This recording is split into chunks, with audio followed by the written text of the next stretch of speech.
अभी आपका जो कस्टमर बेस है मोस्टली किस किस कंट्री से है, और एक परसेंटेज अगर आप बता सके तो then I think that will be good because people are listening from from different countries here. तो मोस्टली आपका किस किस कंट्री से ज्यादा बिजनेस है? मोस्टली हमारा जो कस्टमर बेस है विच इज अगर मैं कहूँ तो मेरा 80% जो कस्टमर बेस है वो इंडिया का ही है।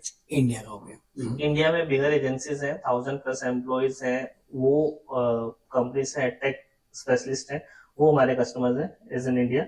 ई कॉमर्स कुछ ब्रांड्स हैं जिनके लिए हम लोग काम करते हैं, इंडिया के ही हैं। Plus we have few customers in Europe and few customers in US as well. अच्छा, few customers in US. But now we are expanding, तो हम लोग प्लान है कि we go into US more. अच्छा, यूएस मोर। अगर आप सोचो आपको दोबारा से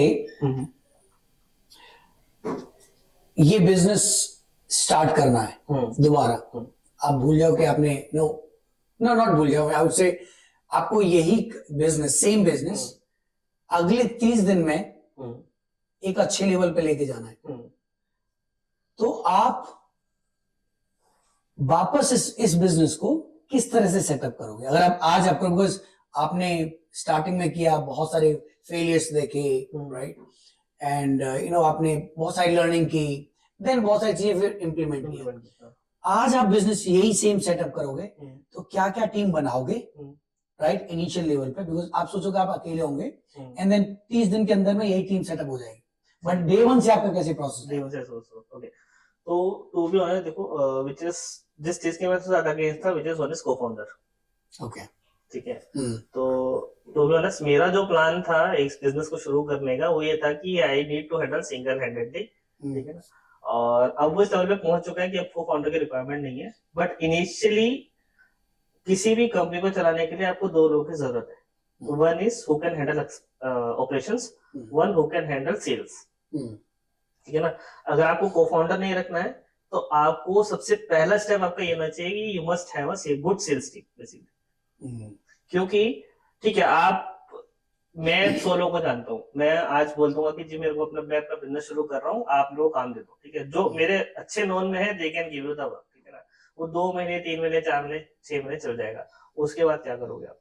उसके लिए धंधा लेके आना, काम लेके आना इज मोस्ट इम्पोर्टेंट थिंग। वो कौन करता है? वो सेल्स और आपकी बिजनेस डेवलपमेंट की टीम करेगी। करेक्ट। अगर वो नहीं है तो आपका बिजनेस बूस्टअप नहीं हो पाएगा। हाँ, आप ग्रो करोगे, बहुत जिस स्पेस में मैंने अभी 4 साल में ग्रो करे उस स्पेस में ही आप ग्रो कर पाओगे, उससे स्लो या उससे थोड़ा बहुत तेज कर सकते हैं। ओके, बट अगर आप अभी स्टार्ट करोगे तो सबसे पहले आप ऐसा को-फाउंडर ढूंढोगे तो सेल्स एंड मार्केटिंग में चैंपियन हो और आप ऑपरेशंस मैनेज करोगे।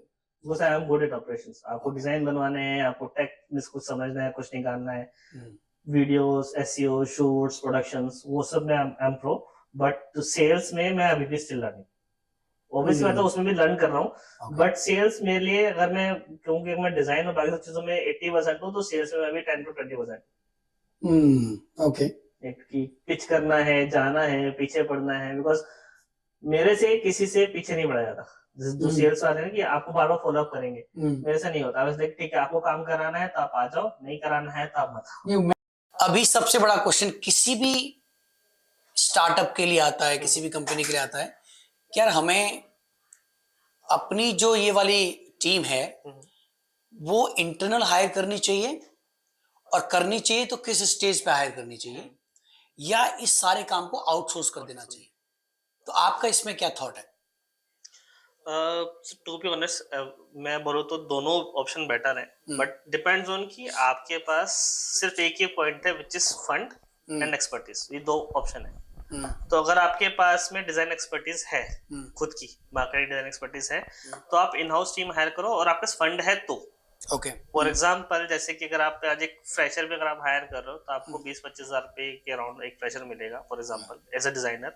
आपको वीडियो वाला भी चाहिए तो एक मोटा मोटा कॉस्ट मिला के आपका 1 से 1.5 लाख हो जाता है, 1.5-2 लाख रुपए आपका सैलरी का कॉस्ट हो जाता है नॉर्मली, ठीक है।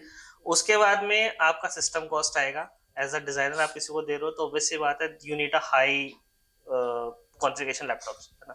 तो उसके लिए आपको एक हाई कॉन्फ़िगरेशन लैपटॉप चाहिए, तो वो आपका 3-4 लाख का कॉस्ट वहां आ जाता है, 5 लाख का कॉस्ट लैपटॉप में आ जाएगा। उसके बाद में आपका ऑफिस एक्सपेंस, बहुत सारी चीजें अगर आप निकालोगे तो मोटा मोटी या 7-8 लाख, 9 लाख, 10 लाख तक आपका एक कॉस्ट मंथली पड़ जाएगा, राइट। और वही काम अगर आप आउटसोर्स करते हो तो वो आपको 2 लाख, 3 लाख, 4 लाख में हो जाता है, ठीक है ना। और they already have an expert team. आप अब जनरली होता है कि जो हम करते हैं, हम जनरली कैसे काम करते हैं, फॉर एग्जांपल हमारे पास एक क्लाइंट आता है तो दे सेड कि भाई हमें ये काम करना है, for example they need a design. हम लोग ऐसा नहीं करते कि हम लोग खाली ग्राफिक डिजाइन पे काम करते हैं, हम लोग एक रिसोर्स शेयरिंग लेवल पे काम करते हैं। फॉर एग्जांपल जैसे कि आपको डिजाइन बनाना है तो वी हैव, आप हमें मंथली रिटेलरशिप आप में इतना पैसा दे दो और हम इसके अकॉर्डिंगली आपको जो चाहिए, because we have a team, आपको डिजाइन में हेल्प चाहिए हम करेंगे, आपको वीडियो में हेल्प चाहिए हम वो भी करेंगे, आपको टेक में कोई हेल्प चाहिए हम वो भी करेंगे। ओके, तो डिपेंड ऑन कि आपका बजट कितना है। आपका बजट है then you can hire in house team. Definitely एक बार इन हाउस टीम का सेटअप हो जाएगी then it will cost you much lesser, but initial stage पे लैपटॉप्स बहुत सारे एक्सपेंसेस आ जाते हैं जो कि एक स्टार्टअप के लिए बेयर करना इतना इजी नहीं है। इवन बड़ी कंपनीज भी, फॉर एग्जांपल जो एंटरप्राइजेस लेवल पे भी है, they also do outsource because they don't want this kind of expenses और एक्सपर्ट्स हायर करना। बिकॉज अगर आप बड़ी एजेंसी, बड़े एंटरप्राइजेस की बात करेंगे तो they need a, for example एक हाई लेवल पे एक आर्ट डायरेक्टर चाहिए, उसके नीचे फिर उनको प्रोजेक्ट मैनेजर चाहिए, उनके नीचे फिर उनको डिजाइन टीम, डिजाइन हेड चाहिए, फिर उसके नीचे डिजाइन टीम चाहिए। तो there are lots of expenses, lots of headaches in build. तो वो हेडेक जो है वो एक एजेंसी कर लेती है because they already build up the setup, right. तो वो काफी प्लस पॉइंट हो जाता है। तो इट्स बोथ कि you have an expertise then it's easier for you to hire a team, और अगर if you don't have budget and you don't have that much expertise then it's better to do the outsourcing. Okay, करेंगे। सो आज के time पे क्योंकि आपके पास 17-18 लोग अपने, कुछ परमानेंट वाले हैं, कुछ फ्रीलांसर्स भी हैं, अभी इनके लिए और बिजनेस लाना है, राइट। आज के टाइम पे आप सेल्स एंड मार्केटिंग कैसे करते हो अपने बिजनेस की? टू बी ऑनेस्ट, अभी तक जितना भी मेरे पास बिजनेस आया है विदाउट जीरो सेल्स। सेल्स मतलब आप पैसा सेल्स अलग से कुछ नहीं कर रहे? मतलब मार्केटिंग में मैंने हाथ जलाए हैं, तो मैंने बहुत बार टीम हायर की है, but I don't have expertise. तो एक्सपर्टीज नहीं है तो जाहिर सी बात उनको मैनेज करना भी बहुत टफ हो जाता है, सेल्स टीम को, बिजनेस डेवलपमेंट टीम को, कि अगर आपको एक्सपर्टीज नहीं है तो। और अच्छी सेल्स टीम मिलना बहुत बहुत टफ है आज की डेट में, यू नो। तो वो चीज है। तो मेरे पास जो मैंने अभी तक एक्सपीरियंस किया है, ठीक है ना, ये सबको मैं सजेस्ट करना चाहूंगा कि जिस डेट से आप बिजनेस शुरू, आप अपना जॉब शुरू कर रहे हो, ठीक है ना, आप अपने लिंक्स बनाने शुरू कर दो। मतलब आप कभी ऐसा मत करो कि भैया आपने कंपनी छोड़ दी, आपने आज सैलरी मिल गई, कल आपने कंपनी छोड़ दी, ठीक है। यू नेवर नो वो पर्सन आपको कब काम आ जाएगा। तो विच इज आई एक्सपीरियंस्ड। आज मेरे पास वो कस्टमर भी है जो 15 साल पहले मैंने जिस कंपनी में जॉब किया था, जिस कस्टमर के लिए मैंने काम किया था, वो कस्टमर आज हमारा क्लाइंट है। It's been 15 years, 15 साल का एक रिलेशन बना के रखना, which is most important। और this is how you grow। और सर्विस बिजनेस 80% जो है वो आपका रेफरेंस पे चलता है। तो आपके मोस्टली बिजनेस अभी रेफरेंस से आ रहे हैं। ओके, अच्छा, आई मीन लेट्स से इस पॉडकास्ट को कोई फाउंडर देख रहे हैं और मे बी लाइक इंडिया के किसी भी सिटी से दे आर वाचिंग, अगर आपको उनको रीच आउट करना है, वो आपकी सर्विस यूज करना चाहते हैं, तो सबसे पहले आप ऐसे बताओ कि एक तो आप अभी आज के टाइम पे विद दिस टीम साइज क्या क्या स्पेसिफिक सर्विस दे रहे हो जहां पे आप बहुत एक्सपर्ट हैं, राइट। और अगर उनको आपको रीच आउट करना है तो वो आपसे कैसे रीच आउट क्विकली कर सकते हैं, जैसे कि ऑब्वियस आज की टाइम में तो you are managing all the communication, right. तो आपको कैसे रीच आउट कर सकते हैं? ओके, तो लेट्स टॉक अबाउट सर्विसेज पहले, तो ठीक है ना। तो if you talk about the services, तो we give you a complete 360 marketing solution, ठीक है, जिसमें कि हमारा जो मेजर एक्सपर्टीज है which is websites in WordPress, ठीक है ना। We are experts in this. आपको वर्डप्रेस में जैसा वेबसाइट चाहिए, कैसा भी चाहिए, we can help you out, okay, ठीक है।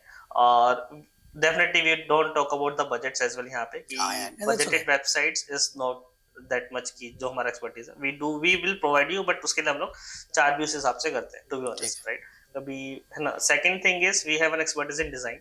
We have good designers. मुझे भी 15 साल हो गए डिजाइन करते हुए. तो anything you need help in design, चाहे वो ग्राफिक हो, चाहे वो पैकेजिंग हो, चाहे वो सोशल मीडिया के डिजाइन हो, चाहे वो एनीथिंग लैंडिंग पेजेस हो, वेबसाइट के यूआई यूएक्स हो, everything we can help you out. Third is that which is we have expertise in social media marketing and performance marketing. Okay.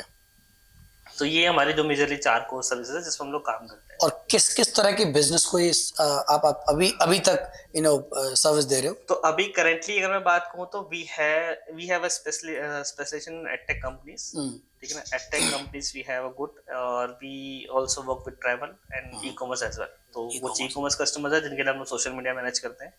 कुछ edtech companies है जिनके लिए हम लोग डिजाइन एंड वेबसाइट्स मैनेज करते हैं, राइट. और उनके जो कस्टमर्स के लिए जो भी लेटेस्ट कोर्स सॉल्यूशंस हैं, जो you can say offline courses को ऑनलाइन कैसे करना है. Okay. We help in those as well.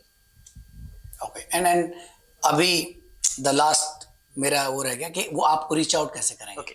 तो रीच आउट के लिए इट्स वेरी सिंपल है. You can ping me on LinkedIn as well, और या तो आप हमारी ईमेल आईडी पे, मेरी ईमेल आईडी पे you can mail me out harjeet@artiststudio.com.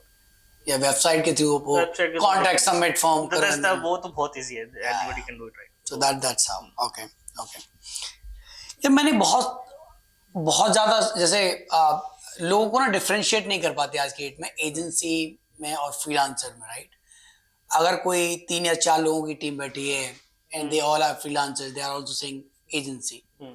तो आपको आज की डेट में अगर डिफरेंशिएट करना है कि कौन सा बंदा फ्रीलांसिंग थॉट से काम कर रहा है वर्सेस कौन सा एजेंसी थॉट से काम कर रहा है, तो आपको क्या डिफरेंस नजर आता है फ्रीलांसर एजेंसी में? To be honest, if you talk about the freelancer as well, right. तो एजेंसी एंड फ्रीलांसर में सिर्फ एक डिफरेंस है मेजरली, विच इज जो एजेंसीज हैं they go with the system in the sense कि सेल्स पर्सन होगा या फाउंडर होगा जो आपसे बात करेगा, वो क्लोज करेगा, then they will assign you a good designer team जो will handle all your design task या फिर वेब टास्क होंगे, एंड देन वो आपको टाइमली डिलीवर करेंगे. फ्रीलांसर्स में जनरली जो मेरा एक्सपीरियंस है, बिकॉज हम लोग भी फ्रीलांसर से बहुत काम करते हैं, देयर कमिटमेंट का इशू बहुत आता है. You also 100%. हाँ, कमिटमेंट का बहुत इशू आता है. टाइमली डिलीवर्ड करने में बहुत दिक्कतें आती हैं. and definitely they charge less because they are freelancers, we are agencies. वो हमारे खर्चे भी ज्यादा है, उस हिसाब के अकॉर्डिंगली क्वालिटी भी उसी अकॉर्डिंगली डिपेंड करती है. तो मेजरली जो डिफरेंस है वो यही मुझे लगता है कि मेजर डिफरेंस है अकाउंटेबिलिटी का. हाँ, कि वो अकाउंटेबिलिटी बहुत नहीं लेते हैं बिकॉज उनका कुछ गुडविल नहीं है ना. तो इनिशियली स्टेज पे तो कुछ गुडविल नहीं है. वो आज आपसे काम कर लिया, ठीक है, नेक्स्ट किसी और से जाके कर लेंगे. But as an agency if you talk about, तो वो हमारे पास जाकर के एक हमारा अगर गंदा रिव्यू भी डाल दिया तो हमारा मोस्टली कस्टमर डाउन हो जाएगा, बिकॉज दे नो कि they are not doing good. तो वो गुडविल बना के रखना, उसके लिए हमारा मेन इंपॉर्टेंट काम है कि आपको बेस्ट सर्विस प्रोवाइड करना. ओके.